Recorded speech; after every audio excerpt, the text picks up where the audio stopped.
Le 18h, toute l'actualité politique de ce lundi 19 octobre. Voici les titres. Les nouveaux fichiers de police contestés sur la forme. Brice Hortefeux s'est contenté de signer 2 décrets sans débat législatif. Sur le fond, plusieurs associations et la gauche critiquent la mention de l'origine géographique. Ce sera l'un des débats du 18h.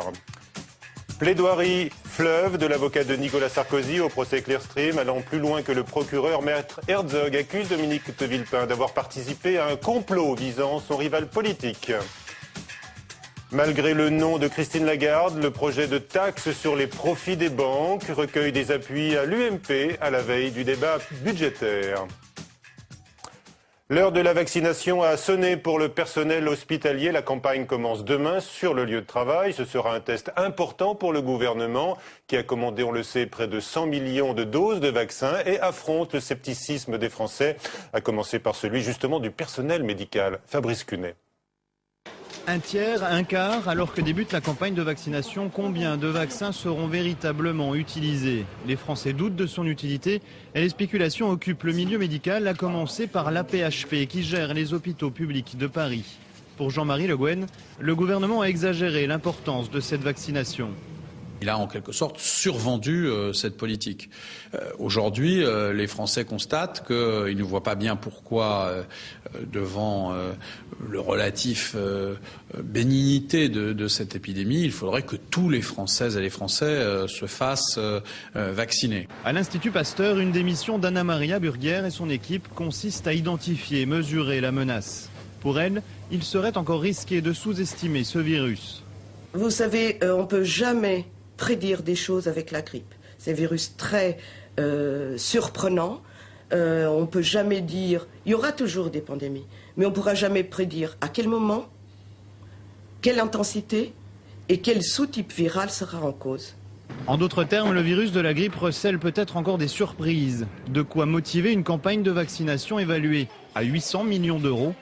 Un doute persiste. L'ampleur du débat dépendra des futurs visages du virus. En attendant, la France a choisi le principe de précaution. L'avocat de Nicolas Sarkozy n'a pas été avare de sa parole cet après-midi devant le tribunal correctionnel de Paris, assumant une plaidoirie de plusieurs heures qui a provoqué d'ailleurs de lourds soupirs dans l'assistance. Maître Thierry Herzog a accablé Dominique de Villepin, affirmant que ce dernier s'était associé pour mettre sur pied un complot contre Nicolas Sarkozy, s'était associé aux faussaires, selon lui, Imad Laoud et Jean-Louis Gergorin. Si les fonctionnaires de l'État ne votent pas lors de l'élection du président de l'établissement public de la Défense, Jean Sarkozy pourra tout de même bénéficier d'un appui déterminant. Le représentant de la Chambre de commerce et d'industrie de Paris, Claude Leroy, célèbre en effet ses talents. Il fut conseiller municipal de Neuilly lorsque Nicolas Sarkozy était le maire de la ville. Débat à suivre, les médias contre Nicolas Sarkozy, avec Dominique Paillet, porte-parole de l'UMP, Patrick Bloch, secrétaire national du PS aux médias, et Pierre Aski de rue 89. À la veille de l'ouverture du débat budgétaire à l'Assemblée nationale, le débat est toujours vif sur la taxation des profits des banques. Christine Lagarde ne veut pas en entendre parler, mais des voix à l'UMP rejoignent la proposition du socialiste Didier Migaud. Marie Brémaud. Pour Christine Lagarde, il ne faut pas plomber le système bancaire français et c'est pourquoi elle s'oppose à la création d'une nouvelle taxe de 10% sur les bénéfices des banques.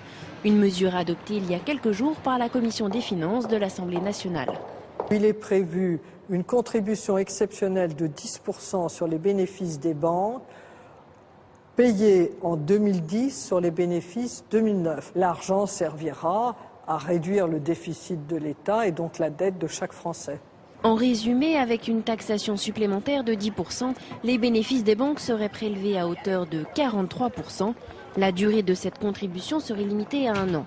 Bien que la question fasse débat dans plusieurs pays européens après les soutiens publics reçus par les banques, la ministre de l'économie s'est déclarée contre cet amendement.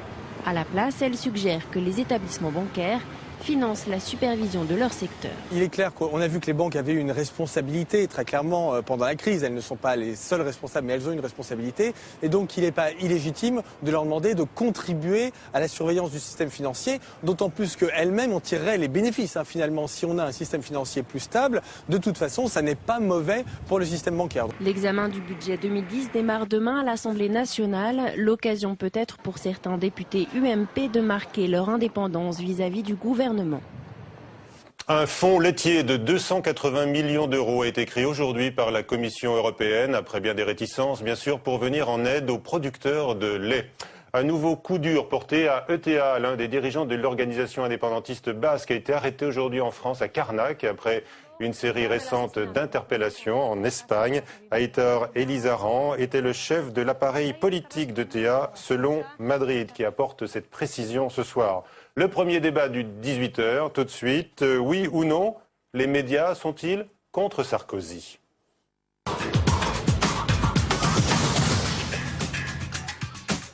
Haro donc sur les médias. L'UMP en a assez des polémiques. Frédéric Mitterrand, Jean Sarkozy, et accuse les journalistes de participer à une entreprise de destruction, pas moins. Avec nous, Dominique Paillet, porte-parole de l'UMP. Au langage peut-être plus doux que Frédéric Lefebvre, qui fait rimer journalisme et vilainie.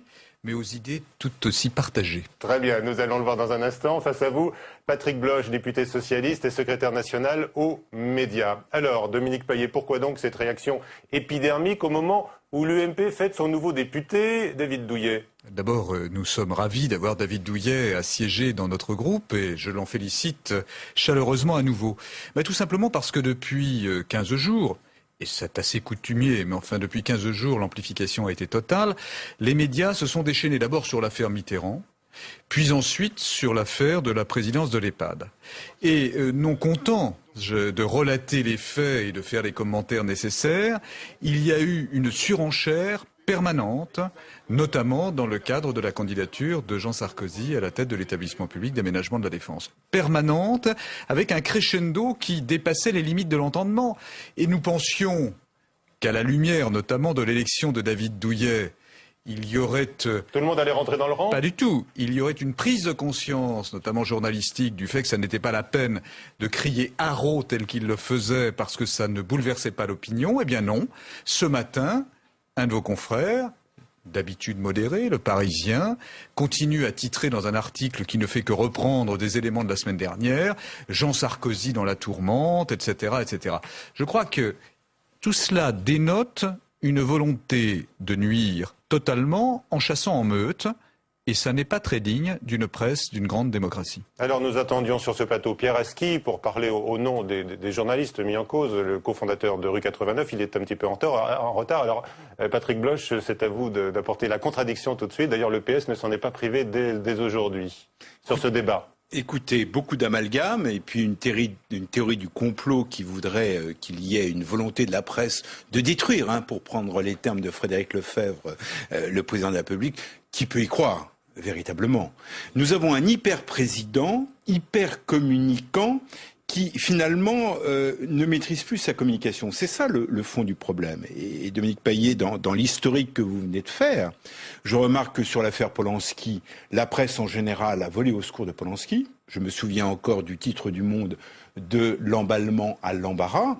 Et sur l'affaire Mitterrand, je vous renvoie aux éditoriaux des grands hebdomadaires français qui ont tous pris la défense de Frédéric Mitterrand. Et d'ailleurs, l'accusé à l'heure d'aujourd'hui, de façon bien injuste de mon point de vue, c'est justement Benoît Hamon. Sur ce point, effectivement, Dominique Paillet, on a l'impression que sur l'affaire Frédéric Mitterrand que vous citiez, c'est surtout haro sur les nouveaux les nouveaux censeurs socialistes ou les Khmer roses, comme on l'a lu sous certaines plumes. Excusez-moi, mais c'est visant d'ailleurs Patrick Bloch, entre autres. C'est haro au sein du Parti socialiste. La majorité n'a pas pris part à ce débat, ça ne la concerne pas. Qu'il y ait des divergences de vues au sein du PS entre les cadras ou les futurs cadras comme Benoît Hamon et les éléphants, je ne mets pas Patrick Bloch parmi les éléphants, dont acte, ça n'est pas notre problème. Mais la presse ne s'est pas déchaînée comme elle l'a fait sur Frédéric Mitterrand sur Jean Sarkozy, sur Benoît Hamon ou sur quelques autres. Et là, au contraire. Donc moi, Patrick Bloch, je ne crie pas au complot. Je dis simplement que chaque Français peut constater que dès lors qu'il y a un événement qui touche, plutôt d'une manière qu'on peut juger comme n'étant pas positive, Nicolas Sarkozy, alors même qu'il n'y ait pour rien les propos de Frédéric Mitterrand, sur Polanski, Nicolas Sarkozy n'y est pour rien. Eh bien, il y a un déferlement médiatique, non seulement pour affaiblir le protagoniste, en l'occurrence Frédéric Mitterrand, mais pour essayer d'abattre le président de la République, ou en tout cas d'atteindre à sa fonction. J'ai entendu ça, le même terme. Ça n'est pas convenable. Non, mais vous attisez une sorte de paranoïa ambiante sur le fait qu'il y aurait eu une chasse à l'homme, d'abord sur Mitterrand Absolument. et ensuite sur Jean Sarkozy. Ce sont deux histoires et deux affaires totalement différentes. Et en l'occurrence, le rôle des médias, puisque c'est de cela dont il s'agit dans ce débat, justement, les médias sont venus au secours, de Polanski dans un premier temps, et de Mitterrand dans un second temps. Si les médias sont venus au secours de Mitterrand, et en l'occurrence, si évidemment les médias font leur boulot, dans le respect de leur indépendance et du pluralisme de l'information, pour mettre le doigt là où ça fait mal, c'est-à-dire sur la manière dont effectivement Jean Sarkozy va se retrouver président d'EHPAD, quand on a une idée de ce que doit être une démocratie et notamment du rôle de la presse dans cette démocratie, moi je trouve que c'est une belle vitalité démocratique qu'effectivement la presse assez unanimement trouve les conditions de cette nomination, puisqu'il s'agit d'une nomination scandaleuse. Quel est votre modèle donc de la presse? Moi, Dominique Payet. Je n'ai pas l'impression que la presse a appuyé là où ça faisait mal. Que la presse dise ce qu'elle pense de deux événements importants de la vie publique, dont acte, je m'en réjouis. Mais qu'il y ait une volonté d'actionner une machine qui, en fait, n'a pour but que d'essayer de diminuer l'image ou d'affaiblir l'image du président de la République, parce que derrière ces deux affaires, c'est le président de la République qui est visé, une machine qui se met en route et qui dure dans son œuvre, si vous voulez, c'est quand même assez inquiétant. Ça n'est pas ça, une vitalité démocratique. C'est quoi, alors ? La vitalité démocratique, c'est quand une presse totalement libre, ce qui est la nôtre, et c'est tant mieux, et nous y veillons tous, peut relater des informations sans pour autant en faire, si vous voulez, une affaire politique à la place de ce que devrait faire un parti d'opposition. Car à quoi assistons-nous aujourd'hui ? On assiste en fait à une substitution dans notre vie démocratique du rôle de l'opposition par la presse. Et ça n'est pas tout à fait le bon fonctionnement institutionnel auquel vous et moi devrions être attachés. L'opposition joue son rôle, notamment au Parlement. Nous regrettons d'ailleurs parfois que la presse, nous aussi, sans lui faire son procès, ne relaie pas assez suffisamment notre travail d'opposition, sans mettre en cause ce qu'est la presse en France. C'est-à-dire que, en écoutant Lefebvre ce matin, je me suis dit, pour lui, une bonne presse, c'est une presse docile à l'égard du pouvoir exécutif. Et si vous voulez qu'on voit ce qu'est la manière dont Sarkozy, depuis 2 ans et demi, exerce son pouvoir, avec une obsession, c'est d'effacer tous les contre-pouvoirs, abaissement du Parlement d'un côté, remise en cause de l'indépendance de la justice d'un autre, et volonté, effectivement, de brider, de museler la presse dans notre pays. Enfin, je ne vais pas rappeler qu'il y a un an, on votait une réforme de l'audiovisuel public, qui a permis au président de la République de s'arroger le droit de nommer notamment le président de France Télévisions et le président de Radio France. De garantir ses ressources financières, ce qui n'est pas négligeable. Sur le droit de nomination. Quand de la même façon. Patrick Loge dire que vous voulez une presse docile, je vous ai pas entendu démentir. Non, absolument pas. Le plus il y a vitalité dans la presse, le mieux c'est pour la démocratie. Bon. Nous sommes d'accord. Simplement, une presse qui secoue le pouvoir que des dévots qui soutiennent toujours le président de la République. Une presse secoue le pouvoir est une chose, que cette même presse cherche à l'abattre en est une autre. Et quand il y a, de manière durable,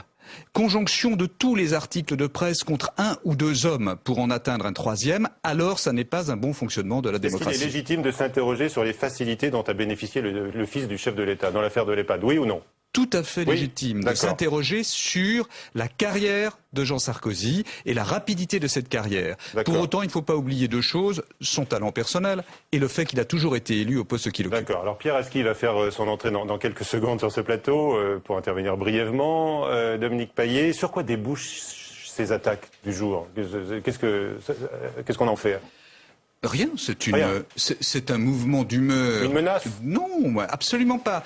Mais c'est un mouvement d'humeur qui a besoin de temps à autre de s'exprimer. Je crois que, de même que la presse rappelle les hommes politiques à leurs obligations, il n'est pas inutile que des hommes politiques disent ce qu'ils pensent du fonctionnement de la presse. D'ailleurs, je serais extrêmement intéressé, en écoutant vos revues de presse, d'avoir prochainement un sondage sur l'état de l'opinion sur cette question. Ah, très bien. Il est commandé déjà ? Non, mais je ne doute pas que sur le sujet d'actualité, il a commandé, c'est l'actualité aussi important, même D'accord. Europe 1 pourrait commander un Bien sondage, sûr. ainsi que la chaîne parlementaire Public Sénat. Bah, on n'oublie pas, Dominique Payet, qu'il y a des critiques qui viennent aussi des rangs de l'UMP. Hein. Libération, qui a été qualifiée, c'est vrai, de tract récemment par Frédéric Lefebvre, a recensé récemment les tontons flingueurs et les tatas flingueuses, d'ailleurs, de l'UMP. Il en existe. C'est la vie normale C'est la d'un vie normale, parti ça. démocratique. Alors, Pierre Aski nous a rejoint. Vous allez pouvoir apporter votre contribution à ce débat. Vous venez d'arriver. Comment est-ce que vous réagissez à ces attaques en piqué de l'UMP, de ses porte-paroles? Solidaire, même s'il ne s'exprime pas tout à fait de la même manière. Nous n'avons pas les mêmes mots, mais c'est ce qui fait la complémentarité de notre engagement. Pierre Aski. Bon, on a trouvé un nouveau bouc émissaire il y a 15 jours avec la plaisanterie de Monsieur Hortefeux. C'était Internet qui était le diable. Aujourd'hui, c'est l'ensemble des médias. Je pense que c'est un petit peu pathétique parce que l'UMP a gagné l'élection hier avec David Douillet. Je vous remercie de nous en féliciter, Pierre Aski. Ça a été relevé par tout le monde. Donc vous n'aviez pas besoin d'enfoncer comme ça ce clou qui est la recherche d'un bouc émissaire. Et je trouve que la manière dont Frédéric Lefebvre l'a fait, qui n'est pas la vôtre, mais qui est la caricature habituelle de Frédéric Lefebvre, discrédite complètement l'attaque. La semaine dernière, il y a quand même eu un sondage qui montrait qu'une majorité des Français étaient choqués par la manière dont Jean Sarkozy avait été propulsé de cette manière. Au moment où le président de la République prononçait un discours magnifique en disant aujourd'hui en France, il n'y a plus besoin d'être bien né, il suffit de bien travailler et d'être efficace. Qui sur il y a une contradiction là. Sur une radio qui est chère à Philippe Grossieur, vous avez eu aussi ce matin une parole donnée aux auditeurs et plus de 70% estimaient que la chasse à l'homme, puisqu'il s'agissait de cela contre Jean Sarkozy, devait cesser.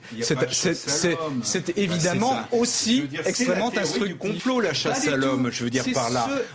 C'est ce que pense la population. C'est ce que pense la population. Il n'y a pas eu de chasse à l'homme contre Frédéric Mitterrand, il n'y a pas de chasse à l'homme contre Jean Sarkozy. C'est le débat démocratique, l'opposition y prend sa part, les médias y prennent leur part. Vous entendez dire il y a quelques secondes qu'il était légitime de s'interroger sur la place et la manière dont Jean Sarkozy arrive à la tête de ce poste qui n'est pas quand même sans symbole, à défaut d'avoir du pouvoir. C'est quand même le travail des médias et c'est surtout le travail des médias de pointer les contradictions dans le discours officiel, parce que c'est notre boulot de décrypter. Quand le président a dit pendant sa campagne qu'il allait faire une politique irréprochable, c'était son mot sur les nominations. Excusez-moi, on peut dire c'est une élection. Il s'agit d'une nomination. Il y a d'ailleurs deux candidats. Du président. Il y a des candidats, évidemment. Deux candidats. Mais quand même, soyons sérieux. Cette élection soyons sérieux. Vous pensez qu'un membre de l'UMP va se présenter contre le fils du président ?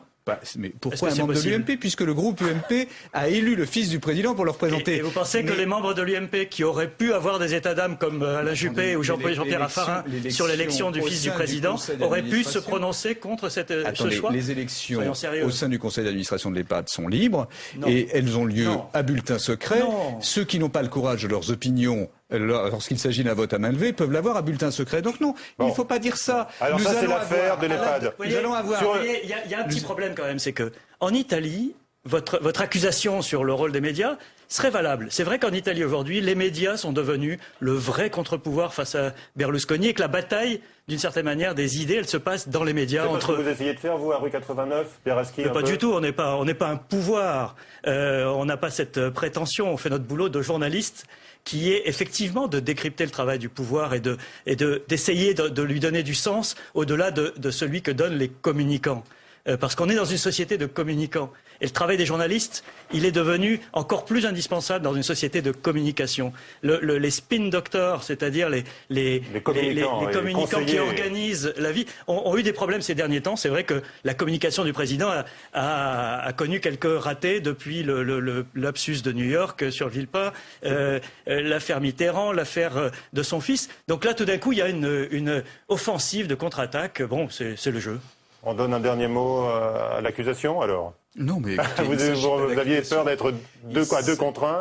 Dominique Payet, un mot pour conclure. Il s'agit d'un constat. C'est le constat que nous faisons, nous, à l'UMP. C'est le constat que fait la majorité des Français. L'acharnement, depuis quelques jours, contre l'accession de Jean Sarkozy à la présidence de l'EHPAD, tourne à la chasse à l'homme. C'est comme ça que c'est ressenti. On revient à l'EHPAD. Voilà. On était parti du débat sur les médias. On verra ces sondages que vous annoncez, Dominique Payet. En tous les cas, il y en a un là. Enfin, il vaut ce qu'il vaut. C'est sur le nouvelobs.com, qui est le partenaire du 18h de Public Sénat. Sur 600 votants sur Internet, 83% estiment infondés vos reproches, donc adressés aux médias. Voilà, un débat à suivre, bien sûr. À supposer que l'échantillon soit représentatif. Bien sûr, 600 personnes. Allez, autre débat à suivre, oui ou non, au nouveau fichier de police. Encore une polémique, hein, Dominique Paillet, les oppositions de la gauche et de certaines associations comme SOS Racisme qui annoncent un recours devant le Conseil d'État. Autre débat, donc autre oui-non ce soir.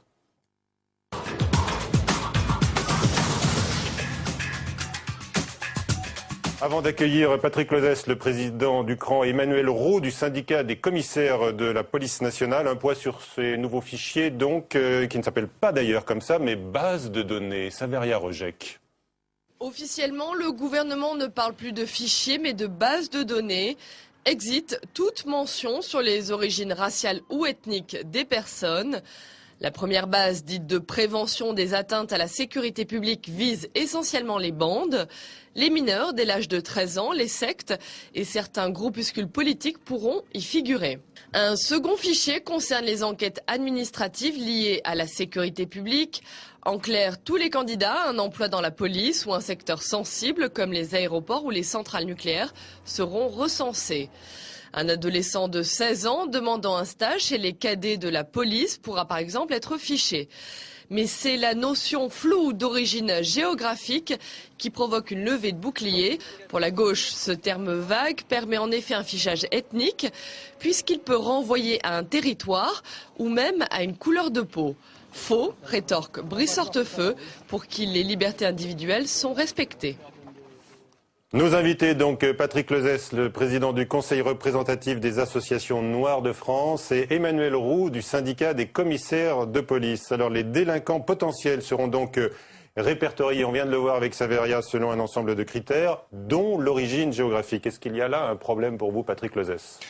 Monsieur le professeur, vous avez devant vous un homme inquiet non pas qu'il y ait des fichiers, il en faut des fichiers, nous avons tous droit à la sécurité, mais inquiet que les décisions du Conseil constitutionnel puissent être contournées et qu'avec cette notion extraordinairement floue, extraordinairement vague d'origine géographique, on ne puisse arriver à contourner effectivement l'interdiction de ficher les origines ethniques dans notre pays. Donc je demande très simplement au ministre de l'Intérieur qui a envoyé une circulaire hier au préfet, mais de préciser ce qui est interdit. Vous savez qu'en France... Vous l'avez déjà demandé d'ailleurs, je crois que vous l'avez eu en ligne. Bien sûr, Alors, bien sûr. Qu'est-ce que vous a dit ? Vous a rassuré ?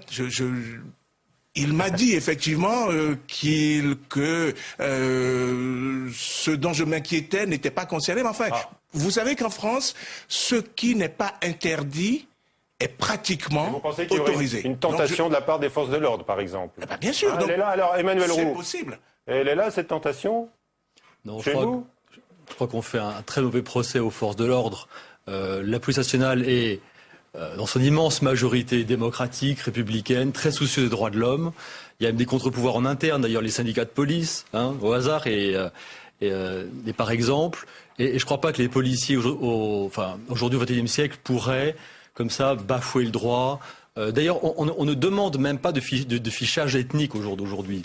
Mais l'origine géographique, ça vous intéresse quand même, hein ? Oui, mais pourquoi ? Il faut bien préciser ce qu'on entend par géographique. Je vais prendre quelques exemples vraiment très simples, et je crois qu'on va assez vite comprendre de quoi il s'agit. Imaginons, on parle de violence urbaine. Vous avez un match, prenons une équipe au hasard, PSG contre Anderlecht, tout l'OM, enfin bon, 600 personnes pour être précis. On veut pouvoir prévoir le nombre de casseurs. Si on ne peut pas ficher, disons le mot, les gens comme étant de Marseille, géographiquement, ou d'Anderlecht, géographiquement, on va avoir du mal à dire combien ils vont, à combien ils vont venir pour ce match, pour casser en fait autour du stade. J'entends ce qui est dit par M. Roux. Je ne fais aucun procès d'intention. Ce qui se passe aujourd'hui, moi je le sais. Mais les lois restent, les décrets restent. Je demande simplement qu'on lève les ambiguïtés. Il y a aujourd'hui une ambiguïté. Moi je n'oublie pas que l'année dernière, il y a eu une mobilisation citoyenne, une très forte mobilisation citoyenne autour d'Edwige. J'avais moi-même saisi le président de la République qui m'a dit qu'il y aurait une rédaction équilibrée. Vous comprenez mon trouble aujourd'hui de voir que la rédaction n'est pas si équilibrée que ça. Puisque je m'inquiète, mais enfin je ne suis pas le seul à m'inquiéter. Si Brice Hortefeux a la sagesse de faire en sorte qu'il n'y ait plus d'ambiguïté, eh bien nous serons tous satisfaits. J'entends la gauche demander effectivement que l'on puisse aller au Parlement. Moi je préférerais que l'on aille au Parlement. Enfin, je dis à la gauche, qui a une mauvaise habitude dans ce pays, et quand elle était au pouvoir, la gauche, elle aussi en 91, elle a procédé par décret, donc que chacun balaye d'abord devant sa porte. Les mauvaises habitudes ne sont pas les mauvaises habitudes uniquement pour cette majorité-ci. Mais Emmanuel Roux, il y a plein d'autres choses dans ces fichiers. Il n'y a pas que le lieu d'origine, il y a également des renseignements sur les activités politiques, philosophiques, religieuses ou syndicales des délinquants potentiels. Ça aussi, ce sont des choses qui vous intéressent et qui peuvent aussi poser problème. Ça peut intéresser du point de vue opérationnel, encore une fois, sur des menaces sectaires ou des menaces comme ça. Il y a quand même un autre mauvais procès qui est fait, c'est celui de l'absence de débat. On travaille sur ces fichiers depuis maintenant, j'allais dire des semaines, non, des mois, presque des années. Il y a eu le groupe... ce sont des décrets qui ont été signés par le ministre. Il y a un groupe de contrôle sur les fichiers qui s'est réuni, mais 15, 20, 25 fois, présidé par Alain Bauer en tant que président de l'OND. On a été auditionné par Delphine Batho et son condisciple de l'Assemblée, monsieur... dont l'on m'échappe, Gisti, je crois. Ils ont rendu un rapport, ce rapport a été lu, a été intégré aux travaux du groupe dit Groupe Bauer. Vous estimez que le débat a eu lieu et que la concertation s'est déroulée suffisamment. Un nombre d'associations assez important qui d'ailleurs ont apporté au débat. On quitte là un petit peu, Patrick Closès, la question de l'origine géographique des personnes sur les fichiers, mais il y aura dans ces bases de données, puisque le mot fichier est banni, les mineurs de plus de 13 ans qui sont recensés. Ça, vous estimez que c'est une obligation aujourd'hui en raison de l'évolution de la délinquance ? Malheureusement, je veux dire oui. Moi, j'ai travaillé en zone assez difficile, pendant 3 ans et demi en Grande Couronne. On avait des mineurs ultra violents dès 11 ans déjà. Bon, de toute façon, il faut savoir. On a d'un côté l'anticipation et c'est le renseignement. On est sur une base de renseignement, pas judiciaire, c'est vraiment un très faible impact, consultable auprès de la CNIL, enfin vraiment, toutes les garanties sont là. Et de l'autre côté, en face, on a, en cas d'échec de l'anticipation, du renseignement, qu'est-ce qu'on a ? Si on échoue sur le renseignement, on a ce qu'on appelle l'ordre public, on a les CRS, on a la répression. Quand on ne sait pas anticiper, quand on ne sait pas prévoir sur une manifestation comme à Rennes, par exemple, comme à Poitiers récemment, comme à Colmar, on est quand même assez vite dans l'ultra-violence. Si on veut contenir l'ultra-violence, il faut pouvoir l'anticiper et la connaître. Oui, monsieur, vous voyez, vous avez dit vous-même, effectivement, on est dans le renseignement. Et c'est ça qui pose problème. Moi, que l'on fiche les délinquants, moi, j'ai pas de souci avec ça. Mais c'est le susceptible d'eux. Moi, je suis susceptible d'eux. Vous aussi, monsieur Grossoy, vous êtes susceptible d'eux. La société française est susceptible d'eux. C'est pour ça qu'il faut des précautions, qu'il faut encadrer cela.